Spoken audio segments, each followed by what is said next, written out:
खुशामदीद नाज़रीन, आप देख रहे हैं प्रोग्राम रियासत। इंतखाबात की सरगर्मियाँ अपने उरूज पर तो नहीं आई, लेकिन ज़ोरों शोर से जारी हैं और जिस तरीके से सियासी जमातें गेयर अप हो रही हैं, जितने भी शकूक व शुबहात थे इलेक्शन 8 फरवरी को होने के हवाले से वो दूर हो चुके हैं और सुप्रीम कोर्ट के उस कई फैसले भी इस हवाले से आए, इस पर हम अपने साबका प्रोग्राम्स में डिस्कस भी कर चुके हैं। लेकिन अभी तक सियासी जमातें, कई सियासी जमातें, अहम सियासी जमातें, जो एक बाज़ाब्ता लिस्ट होती है उम्मीदवारों की, यानी कि किस हल्के से कौन सा उम्मीदवार उनका मुकाबला करेगा, एमपीए का या एमएनए का, वो अभी तक जारी नहीं हो सकी। उसकी कुछ वजूहात हो सकती हैं। इसी वजह से शायद इलेक्शन की वो गहमा गहमी जो माजी में हमें नज़र आती थी, वो कुछ हल्कों को छोड़ के अभी तक हमें नज़र नहीं आई। अगरचे बड़े बड़े जो कॉर्नर मीटिंग्स हैं या जलसे हैं वो कर रही है पार्टी की आला क़यादत, लेकिन जो उम्मीदवार हैं वो इस वक्त किस पोजीशन पे खड़े हैं। कुछ जमातों के अंदर अपने लोगों के माबैन भी कुछ तनाज़ात सामने आए थे कि टिकट होल्डर्स के हवाले से कई हल्कों में लोगों के कई पार्टियों के उम्मीदवार हैं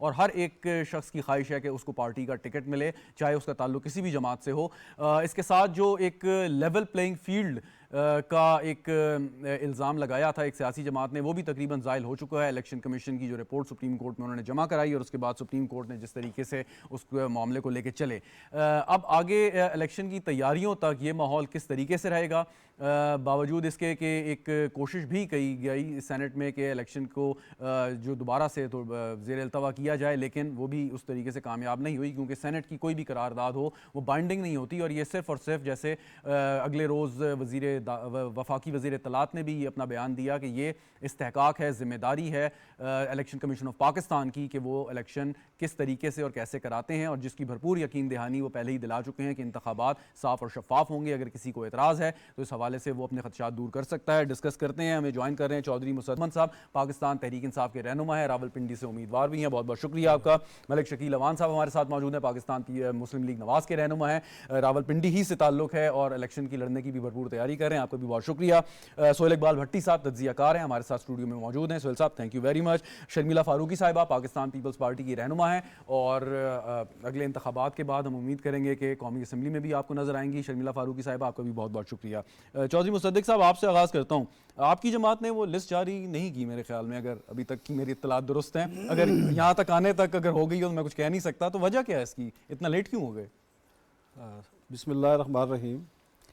शहजाद साहब, वजह बड़ी वाज़ेह है, आपको तो अंदाज़ा है हमारा कि इस वक्त हमारी बानी चेयरमैन जो हैं वो जेल में हैं और ऑब्वियसली उनके साथ मुशावरत हो रही है और बाहर भी जमात की जो इस वक्त सिचुएशन है वो आपके सामने है। जिस मुश्किल हालात में हम इसको चला रहे हैं, मामलात को आगे लेके जा रहे हैं, तो ऑब्वियसली ये जो लोग बाहर बैठ के बड़ी आज़ादाना फ़ज़ा में तैयारी कर रहे हैं वो भी अपनी लिस्टें जारी नहीं कर अच्छा, उसमें लेकिन कल इलेक्शन कमीशन ने एक रिपोर्ट जमा कराई सुप्रीम कोर्ट ऑफ पाकिस्तान में, कहा 76% उम्मीदवारों के, यानी कि आप लोगों ने जितने भी जमा कराए हज़ारों की तादाद में, 76% उम्मीदवारों के कागजात एक्सेप्ट हो गए, यानी कि मंजूर हो गए। और उसके बाद कई ऐसे लोग जिनको एतराज़ था मुस्तरद हुए थे, उनके ट्रिब्यूनल ने, उनके आशंदाना गुलजार साहिबा का भी फैसला आ गया। क्वेश्चन इसके आपके लोग तो हैं। अच्छा, उसकी सर वोट बैंक तो पार्टी का है। देखिए, बात ये है कि जो फर्स्ट चॉइस ऑफ लीडरशिप थी उसके डॉक्यूमेंट्स, नॉमिनेशन पेपर्स जो थे वो रिजेक्ट हो गए। 76% के कागजात एक्सेप्ट हुए हैं, नॉमिनेशन पेपर्स एक्सेप्ट हुए हैं, लेकिन जो पार्टी की फर्स्ट चॉइस थी ना जी, तरजीही लिस्ट जिसको आप कह सकते हैं, तो उससे ये होता है कि आपके देखें ना, आप कैंडिडेट्स फाइनल नहीं कर सकते। जो आपने पहला सवाल किया है कि कैंडिडेट्स की सिलेक्शन में फिर आप जो है वो अवेट करते हैं कि ट्राइब्यूनल के फैसले आ जाए और उसके बाद जब ये सारी लिस्ट मुकम्मल हो जाएगी कि किस किस के नॉमिनेशन पेपर्स एक्सेप्ट हुए हैं, तो उसके बाद ही फिर आप लिस्ट जो है उसको फाइनल कर सकते हैं। तो कहने का मकसद ये है कि इस वक्त चले तरीके साहब को तो डिफरेंट किस्म के कॉन्स्टेंट्स का सामना है, मुख्तलिफ किस्म के मसाइल जो हैं वो नज़र आ रहे हैं, लेकिन जो पार्टीज़ जो बाहर बैठी हुई हैं, जो आज़ादाना फ़ज़ा में काम कर रही हैं, उनकी लिस्टें भी फाइनल अभी नहीं हुई। मुस्लिम लीग नून अभी तक अपनी लिस्ट फाइनल नहीं कर सकती। ये शकील अवान साहब बैठे हैं ना सर, आप ही बता दें, आप लोगों को क्या इशू है कि अभी तक लिस्टें क्यों नहीं आई आपकी? वैसे मतलब आपका इस्तेहकाक है जब भी भेजें, लेकिन लोग आपका इंतजार कर रहे हैं कि कौन उम्मीदवार होगा कहाँ से। बिस्मिल्लाहिर्रहमानिर्रहीम। लेकिन टॉक शो है, इसमें आपका सवाल बड़ा वैलिड है और जब भी लिस्ट भेजें ये मैं समझता हूँ कि मुनासिब जवाब नहीं अगर मैं देता तो।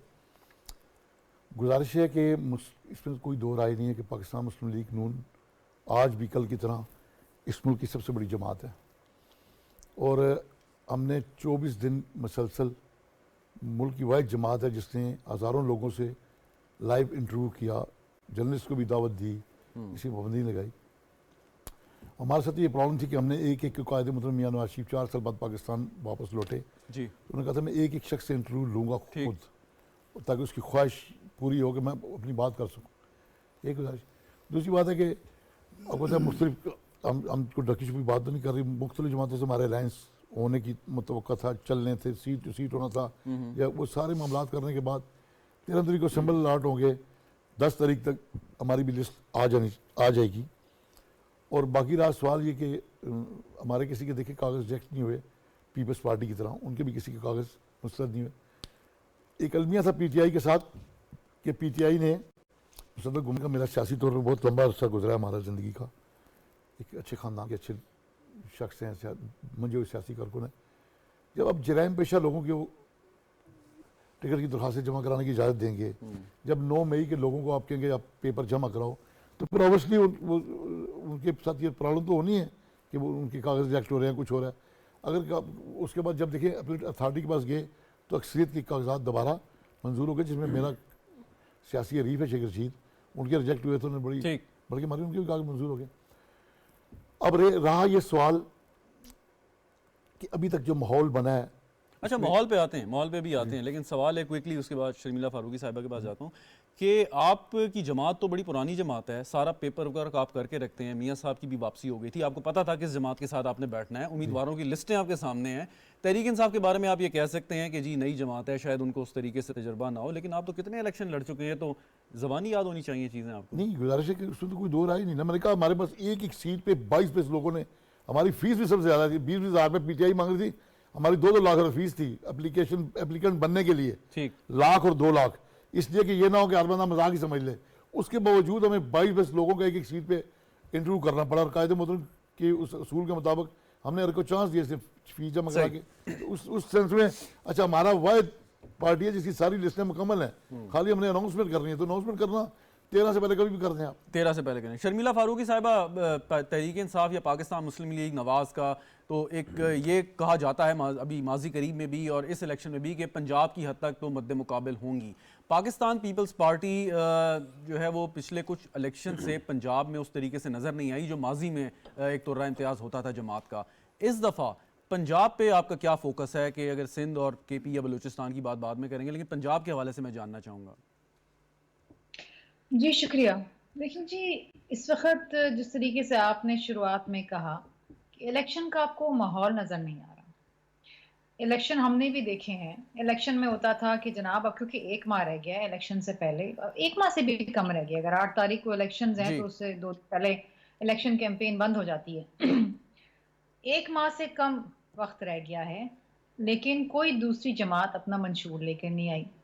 कोई दूसरी जमात मां सिवा पीपल्स पार्टी के आपको ऑन ग्राउंड नजर नहीं आएगी। आप इलेक्शन लड़ने जा रहे हैं ना, तो इलेक्शन किस तरह लड़ते हैं? इलेक्शन लड़ते हैं जब आप जलसे करते हैं, आप वर्कर्स कन्वेंशन करते हैं, आप डोर टू डोर कैंपेन करते हैं, आप अपना मंशूर लेकर आते हैं कि अगर मुझे वोट दिया तो मैं इलेक्ट होके हुकूमत बना के इस तरीके से आपकी खिदमत करूंगा।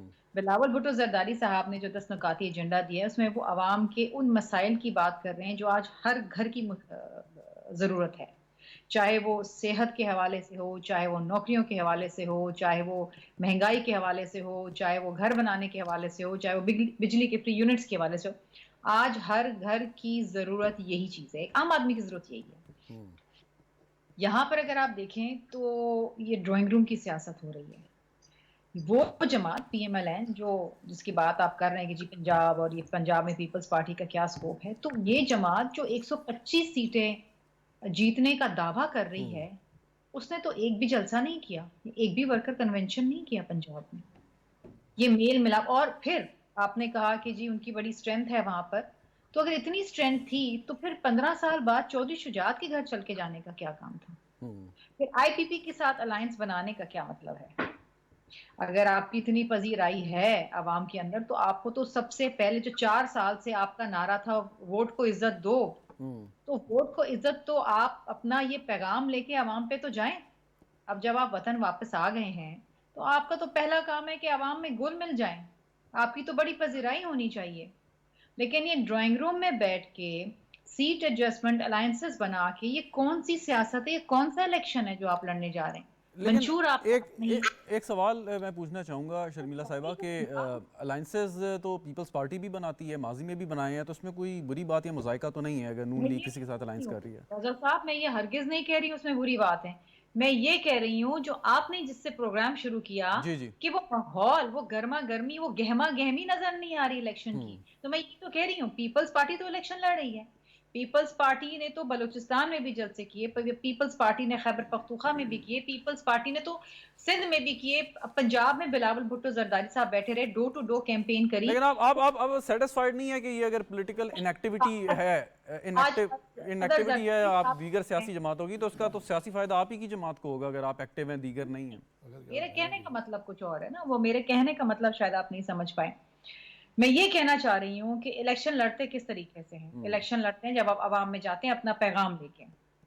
ड्राइंग रूम में बैठ के तो मैंने इलेक्शन लड़ते हुए किसी को नहीं देखा। ठीक, शर्मिला साहिबा जरा सोहेल भट्टी साहब को शामिल कर लूँ इस पर तफसील से बात करें। सोहेल साहब, अब ये जो 3 सियासी जमातें हैं, अगर पीटीआई को बल्ले का निशान उसका रहता है और फिर वो सियासी जमात के तौर पे इलेक्शन में होगी, तो मुकाबला आप देख रहे हैं माहौल की बात को मद्देनज़र रखते हुए कि जो इलेक्शन होना चाहिए एक्साइटिंग, लोग आएँ वोट डालें या नहीं?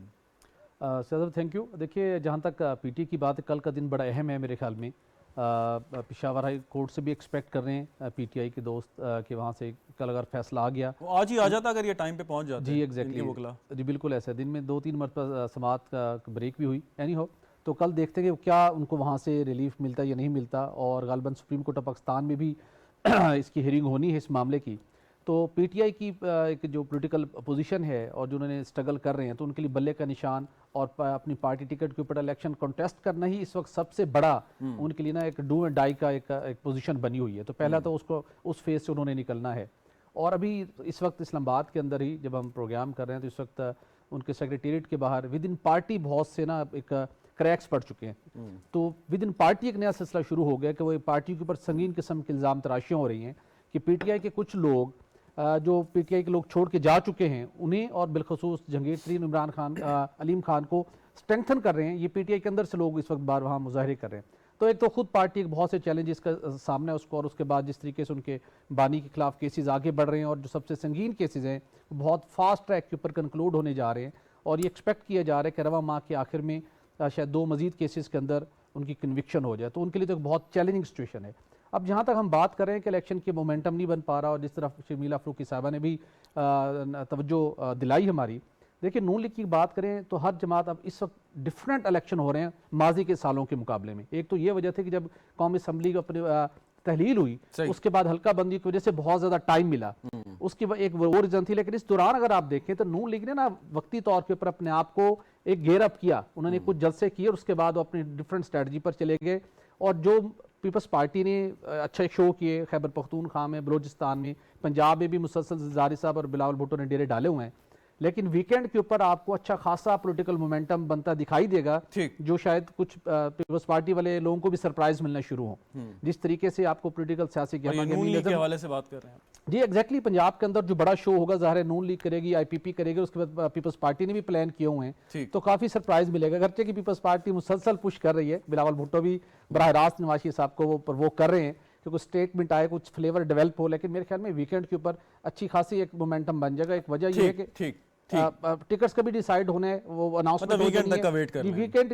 वीकेंड पे सिनेरियो काफी चेंज होता दिखाई देगा, और चीजें भी काफी क्लियर हो जाएंगी। मुसद्दिक साहब, एक सवाल जरा हट के जरूर पूछना चाहूंगा। आपके एक बड़े मजबूत एलाए हैं, यानी कि आपके इत्तेहादी हैं शेख रशीद साहब, आपकी पिंडी से उनका ताल्लुक है। इस दफा तहरीक इंसाफ क्या उन्हें सपोर्ट कर रही है कि नहीं? देखिए जी, तहरीक इंसाफ की अभी तक की जो पॉलिसी है वो ये है कि पिंडी में तहरीक इंसाफ दोनों नशिस्तों पे अपने उम्मीदवार लेके आएगी। अगरचे उनकी तरफ से, शेख साहब की तरफ से बारहा ये कोशिशें हुई, और अभी भी वो कोशिशें कर रहे हैं कि वो तहरीक इंसाफ के साथ उनका कोई अलायंस बन जाए। लेकिन तहरीक इंसाफ ने इसको अनाउंसमेंट कर दी है। कई दफ़ा हमारे जो सीनियर रहनुमा हैं शेर अफजल मरवत साहब, उन्होंने भी बाकायदा बाज़ाब्ता तौर पे पार्टी पॉलिसी का ऐलान किया, और इमरान खान साहब को कोट करते हुए उन्होंने कहा कि शेख रशीद को हम एडजस्ट इस दफ़ा नहीं करेंगे। ठीक, पिंडी का जो सारा इस वक्त माहौल मूड बना हुआ है, यानी कि शेख रशीद साहब अपने ही बजोरे बाजू अगर वो लड़े तो लड़े, मतलब तहरीक इंसाफ का वोट बैंक जो है वो उनके हिस्से में नहीं पड़ेगा। देखें पार्टी के अभी देखें फैसला नहीं आया, फैसला आएगा तो उसमें क्या सिचुएशन बनेगी। लेकिन मैं समझता हूँ कि शेख रशीद साहब को अब सियासत से रिटायरमेंट का ऐलान करना चाहिए, बजाय इसके कि वो बैसाखियों के सहारे ढूंढें। वो तहरीक इंसाफ को जनाब बार बार अप्रोच कर रहे हैं। अच्छा, जेनवन जो लीडरशिप है शहर में तहरीक इंसाफ की, उसको उभरने का वो मौका नहीं दे रहे, और हमेशा वो इस चीज़ का सहारा लेते हैं कि मैं बड़े कद काट का आदमी हूँ। भैया आप बड़े कद काट के आदमी हैं, इससे किसने इनकार किया है? वो हमारे अलाई भी रहे, सारी बात है, लेकिन वो जब ये बात करते हैं ना जी कि मेरा वो NA56 भी मैं ले जाऊँ और NA57 और पिंडी शहर सारे से मेरी क़यादत हो। अच्छा, ये सबक जो है वो हम उनसे बड़े अरसे से सुनते आए, ये भाषण भी सुनते आए कि वो बरादरीज़म के ख़िलाफ़ हैं, वो विरासत की सियासत के ख़िलाफ़ हैं जी। उसके बावजूद भी जब उनको पहली दफ़ा मौका मिला तो उन्होंने अपने भतीजे को अपनी सीट पे दुरुस्त एडजस्ट किया। तो ठीक, ये जो बीच में वैसे बात एक आ गई थी, मैं जानना चाह रहा था कि तहरीक इंसाफ की क्या तहरीक पॉलिसी इंसाफ का है। मौक़िफ़ आपको एक जुमले में मौक़िफ़ आ गया, लेकिन मौक़िफ़ ये है कि अभी इनको जो है एडजस्ट नहीं करने जा रहे। लेकिन इससे एक और सवाल पैदा हो गया। अभी आपने एक पार्टी के सीनियर क़यादत का जिक्र किया और एक साहब का नाम लिया आपने, और मुझे नहीं पता कि उनकी पार्टी के लिए कितनी कंट्रीब्यूशन है, कितने अरसे से वो साथ हैं, और उनका सियासी कदकाठ कितने, वकील यकीनन अच्छे होंगे। आप सियासतदान हैं, यकीनन पार्टी से एक ताल्लुक है और अरसे दराज से आप सियासत करते आ रहे हैं। जो वकला हज़रात हैं उनकी एक अलग एक्सपर्टीज़ है, उनकी एक अलग स्किल सेट है। जब वो आप ऊपर आके सियासी मामलात मैनेज करते हैं आप सियासतदानों के साथ, तो आपके ख्याल में ये कोई अच्छा शगुन है जमात के लिए? देखिए जी, इस वक्त जो मारूजी हालात हैं, मारूजी हालात हैं, मैं एक फैक्चुअल पोजीशन जानना चाह रहा हूं। उसमें देखिए ये तहरीक इंसाफ के साथ इस वक्त जो आपको सिचुएशन जिसका उसको सामना है, उसमें वकला जो है उसकी क़यादत आगे आई है, उभर के सामने आई है पार्टी के अंदर। माजी में इनके साथ भी बड़े बुरे हालात इनके साथ पेश आए हैं, लेकिन इन्होंने तो किसी वकील को ऊपर नहीं लेके आए, मतलब मेरे ख्याल में। नहीं, देखिए बुरे हालात में मेरे साथी थे उसमें नहीं, मैं हम इकट्ठे अपने सियासत मलक शकील साहब, जी बिल्कुल, उस वक्त आपने मुशर्रफ दौर में हमने जो है वो इकट्ठे उसका मुकाबला किया था। कौन सा वकील आया था जी? लेकिन उस वक्त भी वकील थे। देखे ना, जफरुल हक साहब जैसे कदावर शख्सियात थी, जफरुल शाह साहब जैसे कदावर वकील भी थे, पार्टी में कहने का मकसद ये है कि ये पार्टी में इस वक्त वकला का बड़ा किरदार है, और ये पार्टी के देखें क़यादत वकला ने फराहम की है, और उसको बादी चेयरमैन इमरान खान साहब ने उसको ऑन किया है। ठीक है जी, कहने का मकसद ये है कि उन्होंने उसको, लेकिन आप लोग बैरिस्टर गौहर अली साहब इस वक्त, आप सियासी लोग कंफर्टेबल हमारे हम कंफर्ट, कोई ऐसा मसला नहीं। उसकी वजह ये है सर कि इस जो जिन हालात का हमें सामना है, भट्टी साहब बात कर रहे थे उसमें क्या चीज़ कि वो अंदर ही से काट रहे हैं एक दूसरे को। अच्छा, नहीं, कोई ऐसी बात नहीं है, ये वैसे एक इम्प्रेशन क्रिएट लोग कर रहे हैं, अंदर से कोई नहीं काट रहा, सारे आपस में मुतफिक हैं, मुतहद हैं, और पार्टी की क़यादत इस वक्त जो है वो मजबूत हाथों में है, अल्हम्दुलिल्लाह, कोई मसला नहीं है। शकील अवान साहब, वो अभी शर्मिला फारूकी साहब ने बिल्कुल दुरुस्त बात की, मंशूर किधर है आपकी जमात का? लोग, पहली बात है कि मंशूर हमारा जो है ना प्रिंट हो गया तो आना ही आना है। मंशूर हमारी 3 बार की कारकर्दगी है, और कायदे मोहतरम मियां नवाज शरीफ वाहिद शख्स हैं इस मुल्क के सियासतदान जो 3 बार प्राइम मिनिस्टर रहे हैं मुस्लिम लीग नून के प्लेटफॉर्म। अगर यहाँ तक आपकी बात मान ली, या सुने सवाल से यहाँ तक बात मान ली, लेकिन उससे इलेक्शन का एक प्रोटोकॉल होता है ना, डेकोरम होता है। पीपल्स पार्टी ने अपना मंशूर दिया, जी ये हमारा 10 नकाती एजेंडा है, इसकी बुनियाद पर हम हुकूमत बनाने में कामयाब हुए तो मेरा जवाब सुन लेना। जी सर। वाहिद मुस्लिम लीग नून है जिसकी मंशूर कमेटी जब कायम हुई, इरफान सिद्दीकी साहब उसके सरबराह बने, उसके साथ अरकान भी हैं। देखिए 2 तरह के मंशूर होते हैं। एक मंशूर वो था, सदक मेरा भाई है, एक मंशूर वो था जो जनाब इमरान खान साहब ने दिया। वो मंशूर ये था कि जितने दुखड़े हैं ना वो सारे एक ही दफ़ा परो दो एक रस्सी में, उसको बना दो तस्बीह, और कहो जी तुम्हारे 1 करोड़ नौकरी भी आ गई, 50 लाख मकान भी आ गए, तुम्हारे बाकी सारे मसले मसाइल भी हल हो गए। एक मंशूर वो था जो किसी ज़माने काजी साहब की क़यादत में दिया था, आपको याद होगा, अलायंस बना था, उन्होंने कहा था ट्रैफिक का चलान वो जो वो भी माफ़, लोगों ने कहा लो जी मसला ही हल होगा, सारा स्कूलों की फीसें भी माफ़। एक मंशूर वो होता है जो मुस्लिम लीग नून देती है। एक मंशूर वो था जो जुल्फ़िकार अली भुट्टो साहब के बाद उनके दौर में शुरू हुआ था, फिर इसको बड़ा ने प्रचार किया, रोटी कपड़ा और मकान। वो रोटी कपड़ा और मकान छीनने का मंशूर था या देने का था, ये तो आज तक किसी को समझ नहीं आई, क्योंकि हमने वो दौर देखा हुआ है। मैं नेशनल असेंबली का मेंबर भी था, हम बहन भाई दोनों इकट्ठे भी एक बार रहे हैं। शर्मिला फारूकी साहब मेरी बहन है। गुजारिश है, देखिए मंशूर हमने हमेशा वो मंशूर दिया जिस पर अमल करके दिखाया, और खाली एक सूबे के हद तक अमल नहीं किया।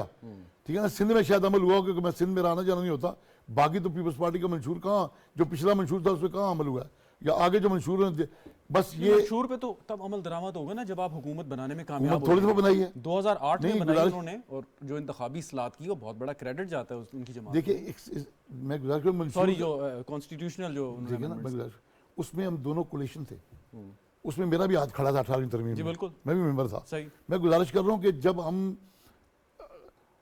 मीठा मीठा आपा पर कड़वा कड़वा थू नहीं हो सकता ना। जिस काम में आप इकट्ठे थे ना, अब मिसाक जमहूरियत है, तो मिसाक जमहूरियत पे हम बीबी का नाम पहले ले लेते हैं, क्योंकि यूके जब ये हुआ था तो गुजारिश है कि अब मैं कुछ मिसाक जमहूरियत ये कि हमने किया था, मैं को हमने किया था, नहीं, वो हमारी मुश्तरका एक हमारी जी, कोशिश। बिल्कुल ठीक। तो मैं इसी तरह गुजारिश कर रहा हूँ, मंशूर जब आएगा ये कौम देखेगी कि नवाज शरीफ ने जब मंशूर दिया उस पर अमल भी किया, और ये मंशूर जब आएगा इंशाअल्लाह ताला उस पर अमल भी होगा। और सूरज रोशन की तरह यहाँ दीवार पे लिखा हुआ है कि पाकिस्तान मुस्लिम लीग नून की हुकूमत होगी, राइट राइट, बिल्कुल ठीक। और शर्मिला प्राइम फारूक, मिनिस्टर मियां नवाज शरीफ होंगे चौथी बार इंशाल्लाह। ठीक। शर्मिला फारूकी साहिबा, ये जो बात की है आखिरी, ये बड़ी इंपॉर्टेंट है। इससे पहले तहरीक इंसाफ की हुकूमत ने भी एक मंशूर दिया या उन्होंने दावे किए, और शायद किसी एक दावे को भी वो पूरे तरीके से कामयाब करने में कामयाब नहीं हो सके। पीपल्स पार्टी ने अपना मंशूर तो दिया है, लेकिन कुछ लोगों का कहना है कि खासा अनरियलिस्टिक है, और अगर हुकूमत बनाने में आप कामयाब हो गए तो उस पर अमल नहीं कर पाएंगे। तो ये कितना बड़ा डिलेमा है कि सियासी जमातें इंतखाबात से पहले मंशूर देती हैं, दावे करती हैं, वादे करती हैं, लेकिन शायद उस पर बहुत कम तनासुब से उस पर अमल दरामद वो कर पाती हैं। ये चीज़ कैसे आप समझती हैं तब्दील हो जाएगी, और क्या ये मुमकिन भी है अगले इंतखाबात के बाद? रज़ा साहब, बहुत ही अच्छा सवाल आपका, और मैं इसका वाक़तन एक तफसीली जवाब देना चाहूँगी। पीपल्स पार्टी के जो 10 नकाती एजेंडा है, उसमें कोई भी काम ऐसा नहीं है जो उन्होंने सिंध में नहीं शुरू किया। अगर आप 30 लाख घर बनाने के हवाले से बात करते हैं, जो हमने कहा है कि अगर हम वफाकी हुकूमत में आते हैं तो हम पूरे पाकिस्तान में बनाएंगे, ये काम ऑलरेडी हमने सिंध के अंदर 21 लाख घर बनाने का ये काम शुरू कर दिया है। और आपको याद होगा कि जब असेंबलियाँ डिज़ोल्व हुई तो ये तरक्याती काम रोक दिए गए, जिस पे पीपल्स पार्टी ने शदीद एहतजाज किया इलेक्शन कमीशन से कि ये तरक्याती काम वो हैं जिसमें सैलाब ज़दगान के घर बनाए जा रहे थे। अब यहाँ पर कहीं ऐसा है कि दीवारें 4 खड़ी हो गई हैं, छत नहीं है, क्योंकि फंड्स रोक दिए गए हैं। तो ये काम ऑलरेडी हम सिंध में शुरू कर चुके हैं। इसी तरीके से BISP का हमने कहा है कि हम ज़मरा बढ़ाएंगे, मज़ीद ख़ानदानों को उसके ज़िम्मे में लेकर आएंगे, और उससे हम वसीला रोज़गार, वसीला सेहत, वसीला बाकी चीज़ें जो हैं जो आम आदमी की ज़रूरत है वो हम शुरू करेंगे। तो BISP ऑलरेडी हमारा एक बहुत ही कामयाब प्रोग्राम से 90 लाख ख़ानदान मुस्तफ़ीद हो रहे हैं। इसी तरीके से जब हम बात करते हैं कि 300 यूनिट फ्री हम देंगे, हम ग्रीन एनर्जी पार्क्स की तरफ जाएंगे, सोलर एनर्जी की तरफ जाएंगे, तो ये काम अगेन हम सिंध में शुरू कर चुके हैं, जो हम चाहते हैं कि बाकी सूबों के अंदर भी हम फैलाएं। तालीम आम करना, ये हमारे मंशूर के अंदर है, ये हमारे आइन के अंदर है, और हम समझते हैं कि जिस तरह सिंध के अंदर हम काम कर रहे हैं, इस तरीके से हम बाकी सूबों के अंदर भी काम कर सकते हैं। फिर किसान कार्ड, मजदूर कार्ड, ये ऑलरेडी हम सिंध में शुरू कर चुके हैं, जो हम बाकी चाहते हैं कि बाकी पाकिस्तान में। अब देखिए, यूथ, इस वक्त जो 12 करोड़ 60 लाख रजिस्टर्ड वोटर्स हैं, उसमें 65% जो है वो यूथ के वोट हैं, और ये वो यूथ है जो मायूस हो चुकी, जिसको बड़े बड़े ख्वाब दिखाए गए। जो आपका सवाल है कि जी मंशूर आता है लेकिन मंशूर पे अमल नहीं होता, मायूसी होती है, ये वो यूथ है जो मुल्क छोड़ के जाना चाहता है। इस यूथ को क्या चाहिए? इस यूथ को चाहिए कि उनकी कैरियर काउंसलिंग हो, उनकी जॉब प्लेसमेंट्स हो, उनकी यूथ सेंटर्स हो, स्टाइपेंड किया जाए जब तक वो डिग्रियां हाथ में लेके नौकरियां ढूंढ रहे हैं, उनका कोई गुजर बसर हो सके। ये पीपल्स पार्टी का वादा है कि वो इनको फराहम करेगी। शर्मिला साहब, एक ब्रेक के बाद हाजिर होंगे।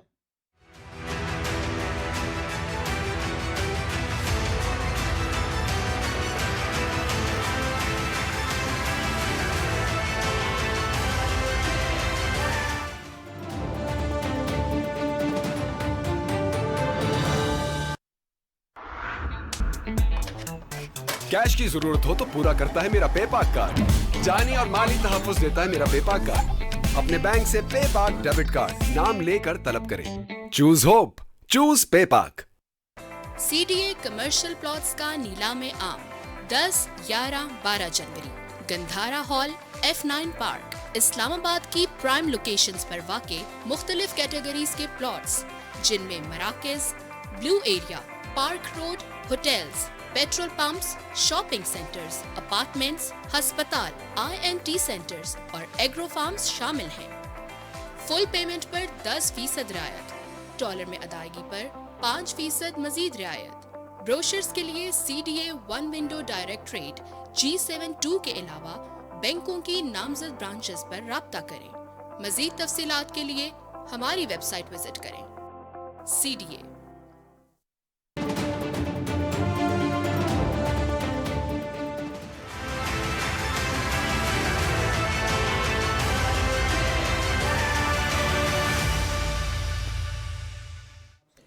प्रोग्राम में एक बार फिर खुशामदीद नाज़रीन। गुफ्तगू हो रही है सियासी जमातों की तैयारियों की इलेक्शन के हवाले से। सोहेल भट्टी साहब, ये जो भी गुफ्तगू हो रही थी कि सियासी जमातों का मंशूर और किसने कितना अमल दरामद किया, इस पर रिपोर्टें आती हैं कि जी ये 4 साल 5 साल जितनी भी हुकूमत की है, इस दौरान इस जमात ने कितने फ़ीसद अपने मंशूर पर अमल किया, और जब भी हमारी वो रिपोर्ट सामने आती है तो कोई हमें खुशी नहीं होती। तो अभी शर्मिला फारूकी साहब जैसे जिक्र कर रही थी, आपके ख्याल में अब क्योंकि बहुत से लोगों को कोई नई नई रियलाइजेशंस हो रही है ना कि माजी में हमने कोई गलतियां की हैं और वो गलतियां नहीं दोहरानी, तो हम ये उम्मीद करें कि अगले इलेक्शन में जो भी जमात हुकूमत बनाएगी वो अपने मंशूर पर मुकम्मल तौर पर अमल करने की कम अज़ कम कोशिश करेगी। देखिए, मेरे ख्याल में ये मंशूर पर अमल दरामद के हवाले से आइंदा आने वाले सालों में हमें रिफ्लेक्शन मिलेगी। सिर्फ मंशूर ही नहीं बल्कि जो भी गवर्नमेंट अपनी जो पॉलिसीज़ को इनिशिएट करेगी वो कंप्लीट होती दिखाई देंगी। उसकी बुनियादी वजह यह है, दो बड़ी पार्टीज़ हैं, मुस्लिम लीग नून की बात करें, पाकिस्तान पीपल्स पार्टी की बात करें, दोनों को कंसेंसस है कि जो इकनॉमिक एक एकॉर्ड होना चाहिए और उसके तहत जो सियासी मंसूबे हैं, फैसले वो मुतासर नहीं होना चाहिए। तो मेरे ख्याल में ये रिफ्लेक्शन हमें आने वाले दिनों में मिलेगी। दोनों पार्टीज़ की टॉप लीडरशिप जो है वो इसके ऊपर इत्तफाक करती है। लेकिन उसके साथ जहाँ पर हम मंशूर की बात कर रहे हैं ना, माजरत के साथ मैं उससे थोड़ा सा डिफरेंट देखता हूँ। ये जो इस वक्त जिन पार्टीज़ ने अभी तक अपना मंशूर अनाउंस किया है, आवाम के साथ शेयर किया है, ये सारी वो बातें हैं जो एक रियासत पाकिस्तान के अंदर फेडरल गवर्नमेंट हो या प्रोविंशियल गवर्नमेंट हो, अपने डिफरेंट मंसूबों के जरिए से हर साल बजट बनते हैं, उसके अंदर इन एरियाज़ को टारगेट करके वो कुछ ना कुछ ऑलरेडी कर रहे हैं। मंशूर क्या है? मंशूर ये है कि आप एक विजन तैयार, आपका एक विजन है, आप एक प्लान तैयार करते हैं कि अगर हमें मौका मिला इसके तहत हम मुल्क की और आवाम की तकदीर बदलेंगे शॉर्टेस्ट टाइम के अंदर। देखिए, गुज़श्ता 20 सालों में इंटरनेशनल ट्रेंड्स बहुत चेंज हुए हैं ड्यू टू टेक्नोलॉजी और some other reason and WTO regime की वजह से।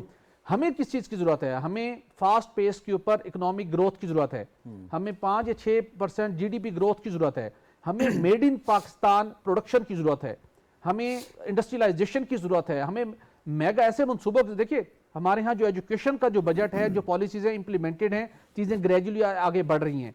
उसके साथ जो एक सोशल प्रोटेक्शन के प्रोग्राम है वो ऑलरेडी चल रहे हैं। जहाँ तक बिजली के यूनिट्स फ्री देने की बात है, वो एक प्रैक्टिकली पॉसिबल नहीं है। IPP ने 300 यूनिट्स की बात की, पहले हमजा शहबाज ने की, वो इतना ह्यूज बर्डन है कि आप फिल वक्त उसको पिक नहीं कर सकते। आपने इकोनॉमिक ग्रोथ को एक्सेलरेट करना है और इस पेस पे करना है कि शॉर्टेस्ट टाइम में जो पिछला आपका बैकलॉग था, जो डेफिसिट था, आप उसको ओवरकम कर सकें। अभी तक जो जिन जमातों के मंशूर सामने आए उसके अंदर अभी तक वो रिफ्लेक्शन नहीं है। देखिए, माजी के अंदर जो डंक वक्त था ना मंशूर के जरिए से, वो वक्त गुजर चुका है। लेकिन एक चीज पे तो हमें कम से कम बहुत पुरुमीद होना चाहिए कि इलेक्शन के बाद जिस सियासी इस्तेहकाम का हम बार बार तज़किरा कर रहे हैं वो जरूर आएगा, जो कि नागुज़ीर है उस मौशी इस्तेहकाम के लिए जिसकी तरफ आप इशारा कर रहे हैं। देखिए, बहुत इसकी अशद जरूरत है और जरूरत तो है, लेकिन आएगा भी ना, इसमें हमें आना चाहिए, लेकिन रहना चाहिए, आना चाहिए, लेकिन थोड़े से मसाइल रहेंगे। देखिए, जिस अंदाज में ये इलेक्शन होने जा रहे हैं, सवालात उठेंगे, बिलखुसूस जरदारी। अब चले PTI को एक थोड़ी देर के लिए हम साइड पे कर देते हैं।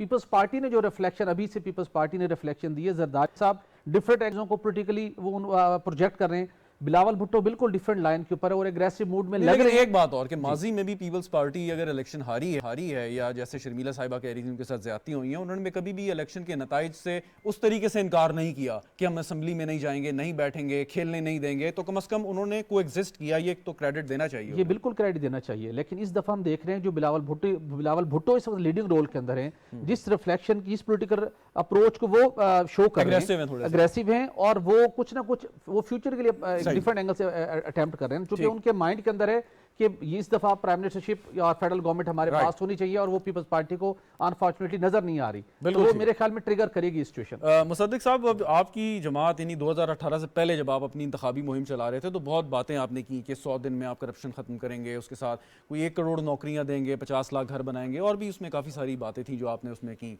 लेकिन जब आपकी हुकूमत आई तो माँ सिवाय अपने सियासी मुखालिफिन को जेलों में डालने के कोई ऐसा काबिल ज़िक्र काम हमें नज़र नहीं आया। कोशिश शायद आपने की हो यकीनन, लेकिन कामयाबी नहीं मिली। सो अब आवाम क्यों कर आप पर यकीन करें कि आप जो बातें उस वक्त नहीं कर पाए इस दफ़ा आप करने में संजीदा होंगे?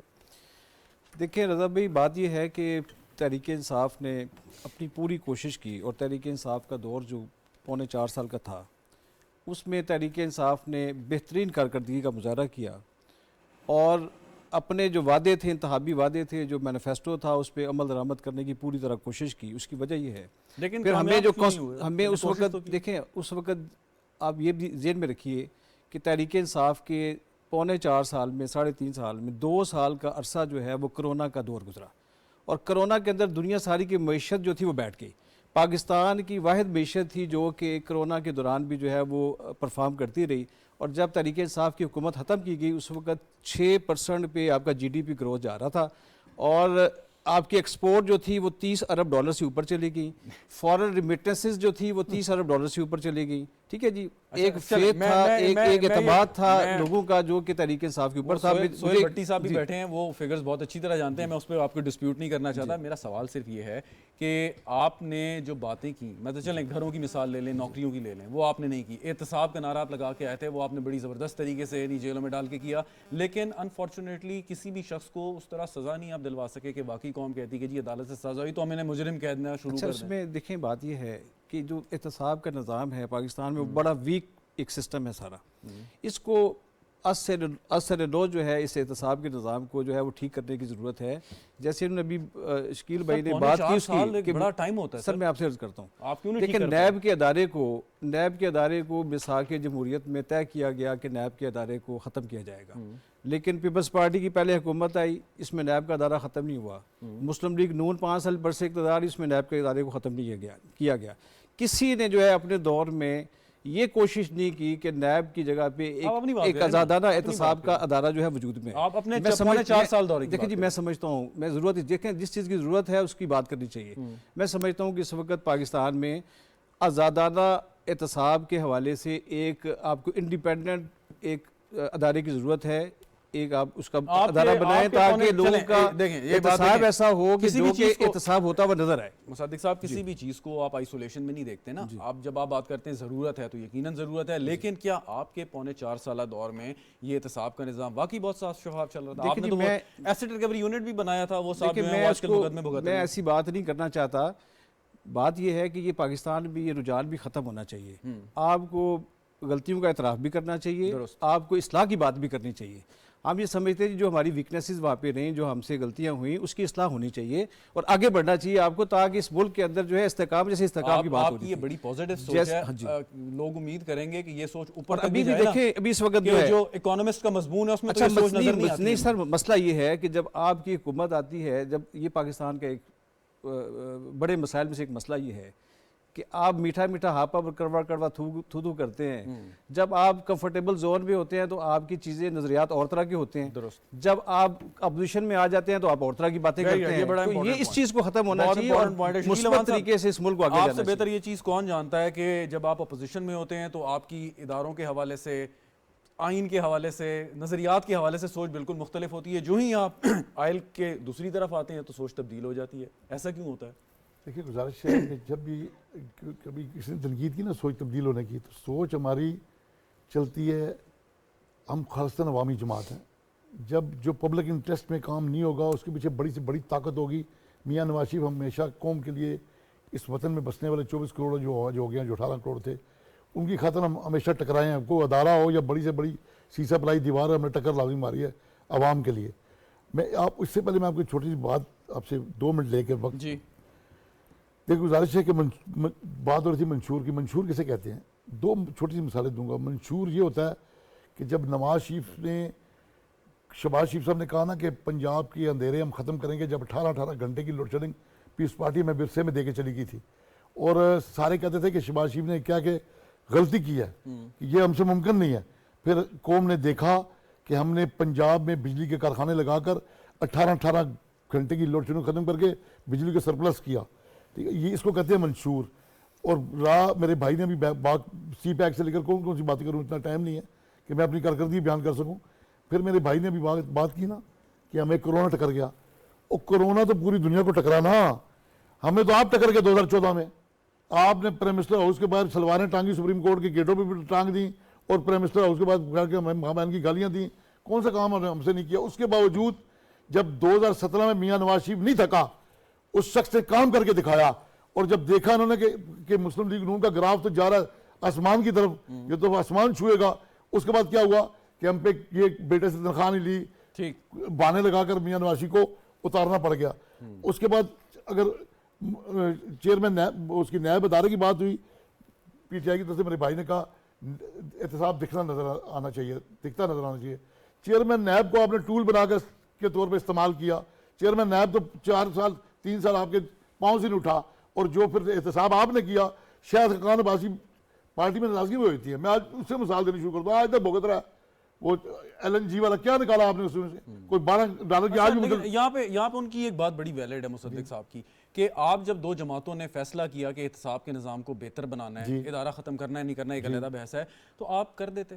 जो बेहतरी हमने की थी ना, जो बेहतरी हमने की थी, उसका फायदा इमरान खान उठा रहे हैं आज। रजा भाई, आपको जब मालूम हमने किया ना, मिसाल जमहूरियत में आज ये जो तय है तब्दीली उसमें नायब कवानीन में हुई है, सर, मिसाल जो नजर आ रही है, उसका सबसे बड़ा बेनिफिशियरी 10 कौन है? साल इमरान खान की नायब पार्टी। अगर ये जिस वक्त कर रहे हो कुछ काम, आप मुझे बताएंगे, हमारे साथ थे ये असेंबली के बाहर जब हम कानून साजी करने आए, ये असेंबली के बाहर खड़े होकर हमारे पुतले जला रहे थे। ये सबसे बड़ा जो मसला है ना जी इस मुल्क में, सबसे बड़ा मसला ये है कि आपने गलत को गलत नहीं कहना, ठीक को ठीक नहीं कहना। लेकिन मिसाल जमहूरियत के अंदर जो है तय हुआ, पीपल्स पार्टी और मुस्लिम लीग ने तय किया ये नैब के दायरे को खत्म करेंगे। 10 साल क्यों नहीं खत्म किया? 10 साल में नैब के दायरे को खत्म किया। ये जो गुफ्तगू है और जो शकील अवान साहब ने मिसाल दी मिसाके जमहूरियत की, ये एक ऐसा डॉक्यूमेंट है कि जिसने मुल्क को, जमहूरियत को खासा फ़ायदा पहुंचाया, और शायद इसी की बुनियाद पे आपने आगे जो भी वर्किंग रिलेशनशिप भी आपकी कायम रही। फॉर इंस्टेंस कि आपने बहुत से ऐसे काम करने हैं जिसमें अपोजिशन की मदद भी यकीनन आपको दरकार होगी, चाहे आप अपोजिशन में बैठें या आप हुकूमत में आएँ। तो क्या उस चीज़ को लेते हुए आप समझती हैं कि मुस्लिम लीग नवाज़ के साथ आपका वर्किंग रिलेशनशिप कायम रहेगा इलेक्शन के बाद किसी भी सूरत में? देखिए, ये इस वक्त कहना तो कबल वक्त है, लेकिन हम ये बात ज़रूर कहते हैं और इस पे अमल भी करते हैं कि नफ़रत की सियासत ख़त्म होनी चाहिए। एक दूसरे के खिलाफ एक दूसरे को जेलों में डालना, एक दूसरे को नीचा दिखाना, ये सियासत ख़त्म होनी चाहिए। जब बिलावल भुट्टो ज़रदारी साहब बात करते हैं ना कि 70 साल अब वो सीधा सियासत को रद्द कर दें, तो यही वो सियासत है। देखिए, इलेक्शंस अगर इंशाल्लाह फ्री एंड फेयर होते हैं, उसमें कौन सामने आता है, कौन हुकूमत बनाता है, कैसे कानून साजी होती है, मुल्क की वसीतर मुफाद के अंदर बहुत सारी चीज़ें सोची जा सकती हैं। लेकिन पीपल्स पार्टी के अंदर एक तरीक़ेकार है। पीपल्स पार्टी का हर फैसला सेंट्रल एग्जीक्यूटिव कमेटी करती है। It's a very very internally democratic party also. तो मेरा कुछ कहना इस वक्त कबल वक्त होगा, लेकिन मैं ये ज़रूर बताना चाहती हूँ कि माजी भी अगर आप देखें तो बड़ा तल्ख था पीपल्स पार्टी का और PMLN का। शहीद मोहतरमा बेनज़ीर भुट्टो साहिबा ने जब मिसाक जमहूरियत किया तो सारी तलखियाँ एक तरफ रख के मुल्क के वसीतर मुफाद में उन्होंने एक मुआहिदा किया, और मुआहिदा पाकिस्तान के लिए फ़ायदेमंद हुआ। मियाँ साहब भी वापस आए, बीबी शहीद भी वापस आई, वो शहीद हो गई, मियाँ साहब दोबारा तीसरी बार वज़ीर आज़म बन गए। और ये जो अभी बात हो रही थी एहतसाब वगैरह की कि ट्रूथ एंड रिकंसिलिएशन कमीशन बनाना था हमने, पीपल्स पार्टी चाहती थी, लेकिन जो दूसरी पार्टी थी जो हमारे मुआहिदे में थी वो इस पर राजी नहीं थी। तो मेरा ख्याल है कि बहुत सारी अभी भी कानून साजी दुरुस्तगी ज़रूरत है। 18वीं तरमीम आप देखें, ये पीपल्स पार्टी की ही कोशिश और काविश थी कि वो इख्तियारात जो एक आमिर अपने साथ ले गया था वो दोबारा आपने पार्लियामान को दिए। You made the prime minister powerful again, जो एक 73 के आइन की असल शक्ल हमने बहाल की, और किसी ने नहीं किया, पीपल्स पार्टी ने किया।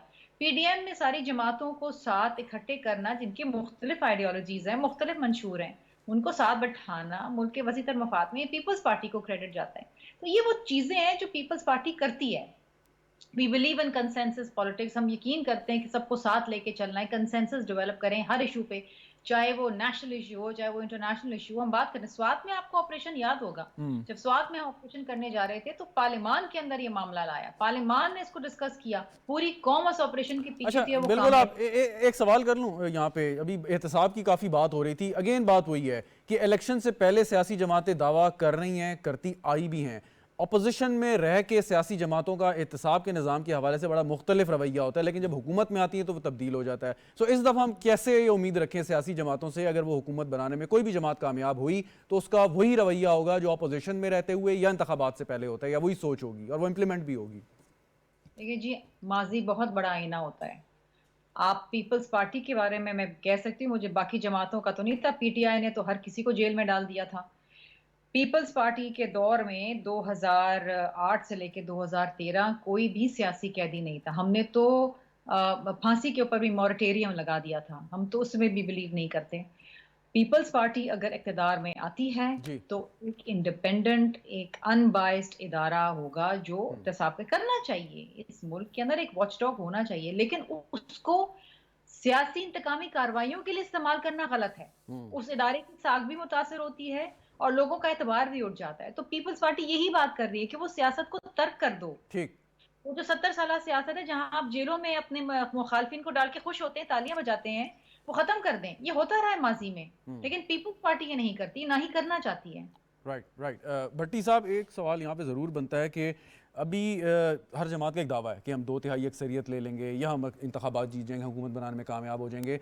बहुत से लोग ये भी कहते हैं कि शायद कोई भी जमात क्लियर मेजॉरिटी ना ले पाए और उसके बाद फिर यकीनन अलायंसेस होंगे, एक मखलूत हुकूमत की तरफ भी आप जा सकते हैं। कोई मुज़ायका नहीं, माजी में भी बनती रही हैं। तो पीपल्स पार्टी और नून लीग एक अच्छी वर्किंग रिलेशनशिप में रहे हैं माजी करीब में।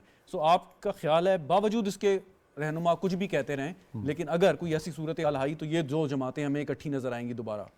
अच्छा साहब, गुजारिश ये है, जो कुछ चीज़ें मेरे नॉलेज में है पर्सनली, इस वक्त पीपल्स पार्टी डिफरेंट स्ट्रेटजी से ज़ाहिर इलेक्शन इलेक्शन से पहले की गुफ्तगू हम छोड़ जी दें। बिल्कुल ऐसा, उस वजह से। लेकिन जो मामला जब आगे चल रहे हैं पाकिस्तान के, जो आपने जिस स्टेबिलिटी की तरफ बढ़ना है, पॉलिटिकल इकोनॉमिक स्टेबिलिटी की तरफ, उस हवाले से पाकिस्तान की 3 पॉलिटिकल पर्सनैलिटीज़ ऐसी हैं जो बिल्कुल ऑन बोर्ड हैं और मेरे ख्याल में कैसे उन्होंने आगे लेके चलने हैं मामलात को, जिसमें नवाज शरीफ साहब, आसिफ अली जरदारी साहब और मौलाना फजल रहमान साहब।